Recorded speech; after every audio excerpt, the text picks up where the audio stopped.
హస్తములు తాకాయి నన్ను,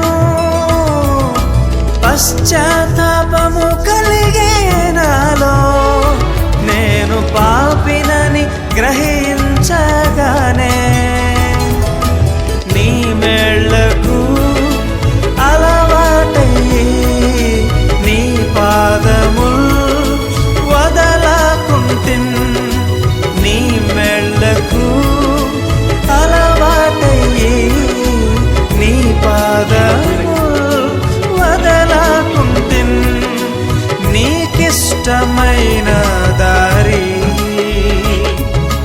కనుగొంటిన్ నీతో చేరి.